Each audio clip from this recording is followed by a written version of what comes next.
ఆశీర్వాదం అనే దానికంటే నేను మీ వాడిని అని చెప్పుకోవడానికి ఇక్కడికి వచ్చిన అనే విషయాన్ని మీ అందరికీ తెలియజేస్తున్నాను. ఎందుకంటే I'm the product of the social welfare. నేను నా సతీమణితో పాటు చదువు అనేది అందని రోజుల్లో చదువును అందించేందుకు చేసిన ప్రయత్నం ఈరోజు సోషల్ వెల్ఫేర్ డిపార్ట్మెంట్ అంటే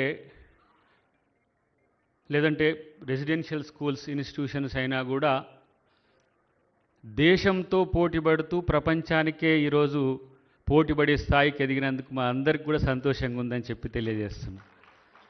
రేపటి రోజున మీ లక్ష్యం ప్రపంచం అవుతుందనేది మాత్రం నేను చెప్పగలను. నేను మన సావనీరులో చూసిన చాలామంది విద్యార్థులు మీరు చేస్తున్న స్పోర్ట్స్ కానీ అథ్లెట్స్ కానీ మీరు సాధిస్తున్న మెడల్స్ని కనుక చూస్తే ఇక మా ముఖ్యమంత్రి గారు ఇప్పుడు మన మంత్రి కాబట్టి సోషల్ వెల్ఫేర్ మినిస్టర్ కాబట్టి ఆయన ఆలోచన ఆయన రాకముందే చెప్తే మీకు కూడా అర్థమవుతుంది.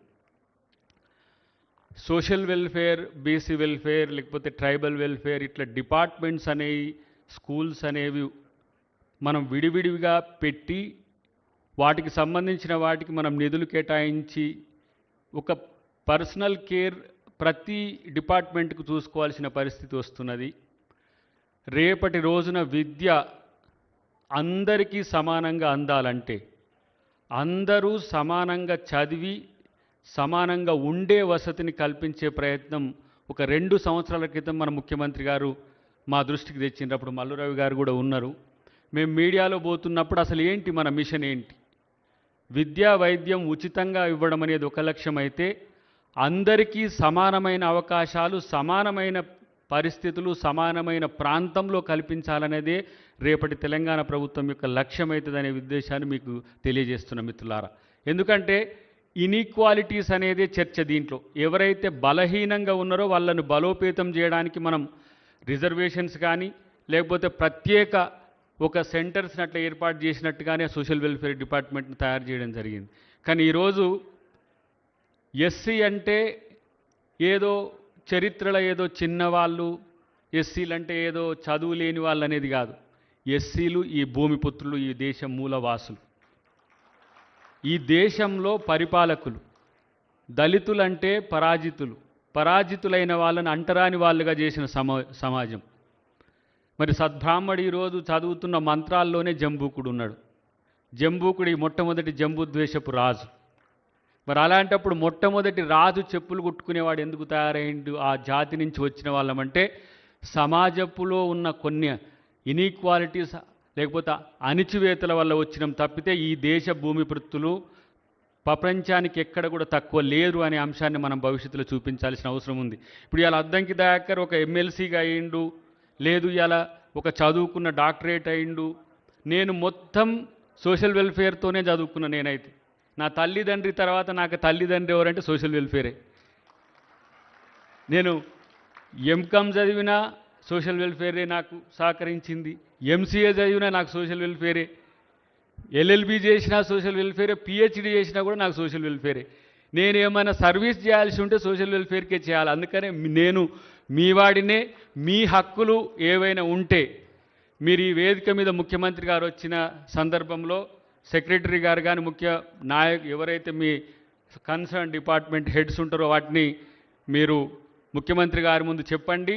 వాటిని సాధించడానికి నాతో పాటు ఈ వేదిక మీద ఉన్న అందరం కూడా ముఖ్యమంత్రి గారిని మేము వేడుకుంటామని చెప్పి తెలియజేస్తున్నాం. ఎందుకంటే ఆయనకు స్పెసిఫిక్గా ఇంట్రెస్ట్ ఉంటుంది ఎస్సీ కానీ ఎస్టీ కానీ బీసీ మీద. ఎందుకంటే ఈ దళిత గిరిజన దండోరా అని మొట్టమొదటిగా తను పిసిసి ప్రెసిడెంట్ అయిన తర్వాత వాటిని ఎంచుకోవడం వెనుక ఏంటంటే గతంలో ఉన్న నాయకుడు ఈ రాష్ట్రానికి మొట్టమొదటి ముఖ్యమంత్రి దళితున్నే చేస్తా అని తనే ముఖ్యమంత్రి అయిన పరిస్థితిని చూసిన తర్వాత దళిత గిరిజన సామాజిక వర్గాల్లో ఒక అన్రెస్ట్ ఉండే. వాళ్లకు మనం భరోసా ఇవ్వాలంటే వాళ్ళకు మనం ఏం చేయగలుగుతామో మొదట వాళ్ళ ఎజెండా పెట్టాలనే ఉద్దేశంతోనే వారు దళిత గిరిజన ఎజెండా అనేది ముందుకు తీసుకురావడం జరిగింది. కాబట్టి ఇప్పుడు అలొకేషన్ సప్లాన్కు సంబంధించి కానీ ఇతరత్ర ఏవైనా ఉండని కానీ నేను అనుకుంటున్న విద్యను కింది వర్గాలకు మరింత చేరువయ్యే విధంగా ఎన్ని వేల కోట్ల రూపాయలైనా ఎన్ని లక్షల కోట్ల రూపాయలైనా ఈ ప్రభుత్వం వెచ్చించడానికి సిద్ధంగా ఉంటుంది.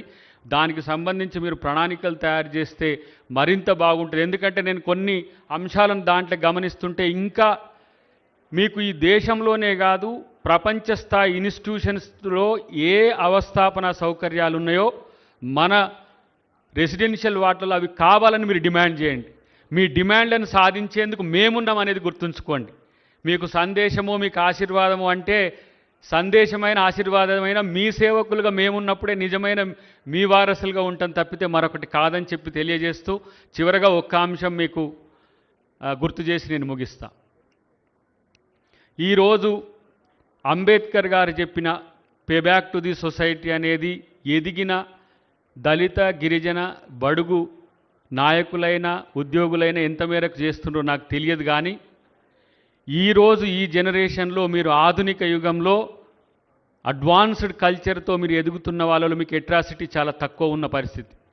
దేనికి తగ్గకుండా విద్యనైనా ఆటలైనా మరే రంగమైనా మీరు పురోగమించడానికి మీరు ప్రయత్నం చేయండి.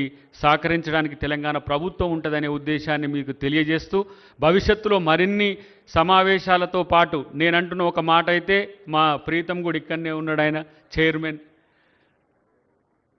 వాళ్లకు సంబంధించిన అంశంలో కూడా కింది నుంచి డిమాండ్ వస్తుంది, విద్యార్థులకు సంబంధించి కూడా డిమాండ్ వస్తుంది. ఆ విషయం ముఖ్యమంత్రి గారి దృష్టికి కూడా తీసుకుపోయి మీ అభివృద్ధిలో మేమందరం కూడా భాగస్వాములం అవుతామని చెప్పి తెలియజేస్తూ థ్యాంక్ యూ వెరీ మచ్.